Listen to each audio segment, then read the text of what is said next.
We're sitting down with transcaster Gerald Celente to discuss the year ahead, 2014, what lays ahead socially, economically, politically. Gerald, thank you very much for having us today. Well, you are saying in your forecast that 2014 is going to be a year of extremes. From what I've read, kind of tough hardships walking hand in hand with more inner enlightenment of sorts. So let's talk a little bit about that. What do you mean? How is this going to represent itself in real life? Well, look at the extremes going on right now. Who would have thought what was going on in Thailand would be going on and continue to go on as hundreds of thousands of people are out in the streets? Go over to the Ukraine. Go over to Romania. Take a look what's going on over in Syria and in Libya. Look at the unrest going on throughout Italy with the pitchfork movements.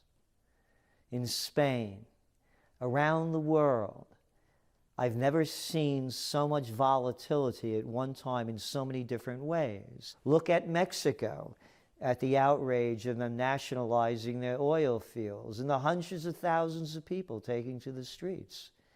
And then you start looking and you pile on the economic news. It's not getting any better anywhere. The only thing that's gotten better for is that 1%. I mean, I'm not making it up. The numbers show it. Here in the United States, you have 400 people that own $10 trillion worth of assets. Why, that's bigger than the GDP of Italy, bigger than the GDP of Canada or Mexico.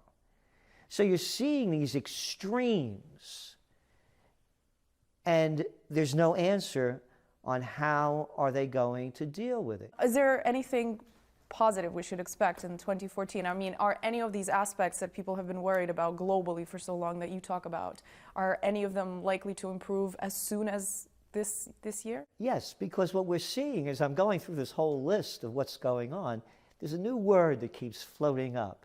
And of course, a lot of the people in the media make it a negative, and it's how you look at it. And it's called populist movements. So when you say populist movement, they'll say, well, they're anti-immigration, or they're neo-fascist, or they're neo-Nazi, or they're... No. It's people wanting their countries back. I mean, after all, and this is America, we had a revolution in this country. It went from a country that was under the crown to the country that became the beacon of freedom. And of course, now it's the beacon of the NSA. You have no freedom. But it's the enlightenment of that to say, no, we had enough. What about the United States? You don't have the outrage because the people are being fed just enough, quieted down just enough to keep them in check. You get out of line, the police are going to break your head open. So you don't have the freedom in America going on now for the people really to get out there and protest. You saw what happened with the Occupy movement. You get out of line, they'll break open your head. So the United States is behind the curve here. It has to happen a different way. Tons of people are talking about, including yourself, in terms of what to expect in the nearest future is another huge wave of an economic mess. Exactly. When the economic calamity happens... Where is this coming from this time, and how can people just prepare themselves for it? I mean, what do we do? Run? Escape? No, flee? I would have thought it would have happened before. And the reason I was wrong, I had no idea the Federal Reserve was dumping out $17 trillion worth of behind-the-scenes money that we only found about one time because of Ron Paul when the Fed had a report upon it. All right, so now we're into the tapering process.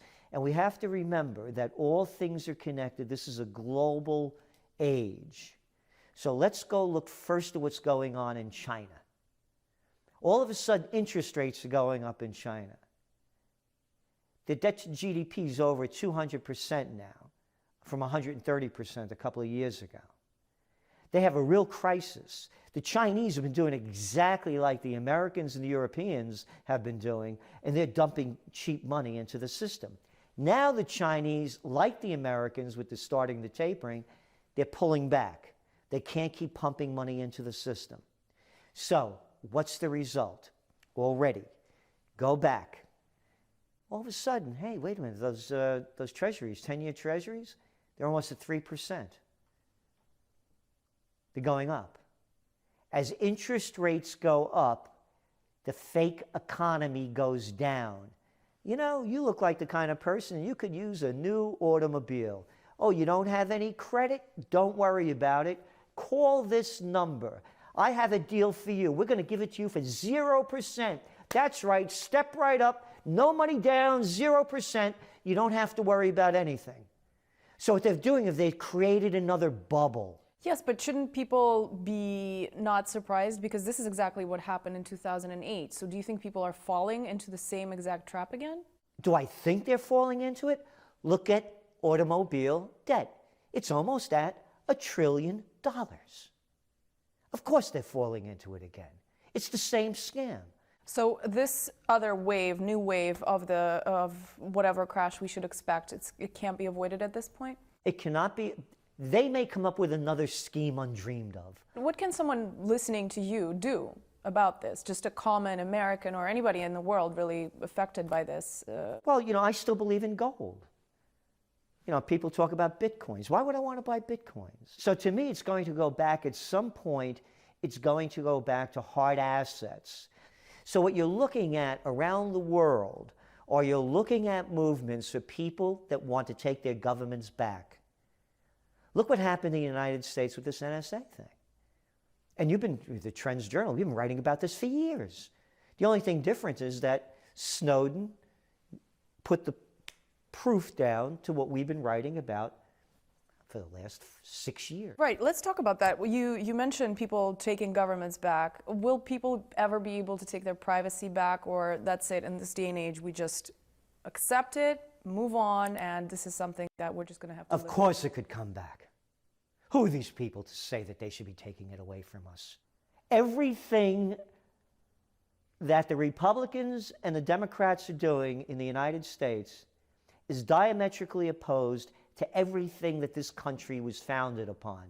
Who are these people that are telling us how our Constitution should be interpreted? But how does one fix that? I mean, with such a scope and such unprecedented information coming out that all of this is going on, how do people move forward? It's very simple. Everybody's upset, but and?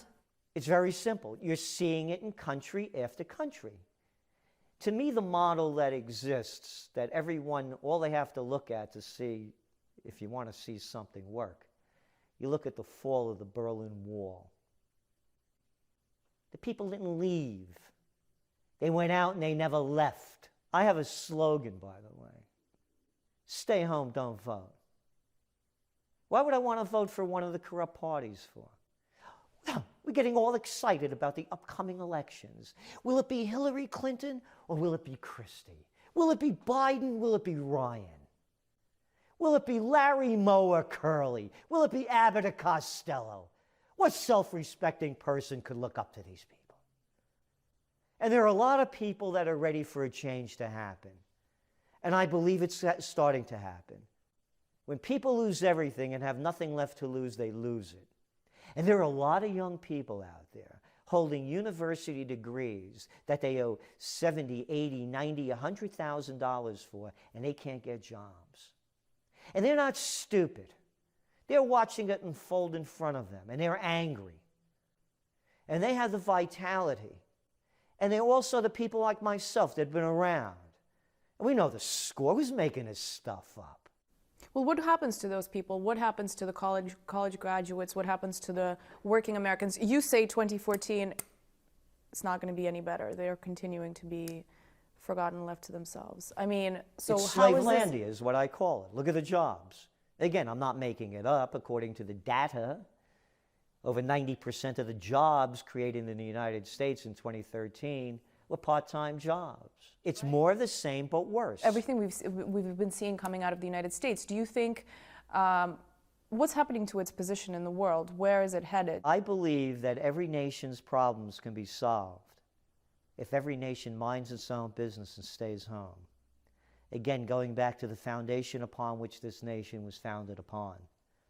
Every one of the founding fathers was totally opposed to being involved in foreign entanglements. Who are these people that put it in their head that they're going to start fixing the world and becoming involved in everybody else's business. I got one for you. Could you fix Detroit? No, after you do that, then move over to the South Bronx. Hey, Camden is beautiful. Let's have a picnic over there. A lovely day in Trenton, and East St. Louis is just glorious, and Oakland at night is just a wonder to be out in. Who made this up? We have all the resources that we need in this country to be the great country that we used to be. Gerald, in your forecast for the next year, you also talk about the wake-up call for politicians. So who is going to be that person or that entity or that voice that brings about the change? Oh, this is really radical and dramatic. Direct democracy, like they have over in Switzerland. You want to go to war? Let the people vote. You want your money going to foreign countries? Let the people vote. Do you want to bail out banks or financial institutions?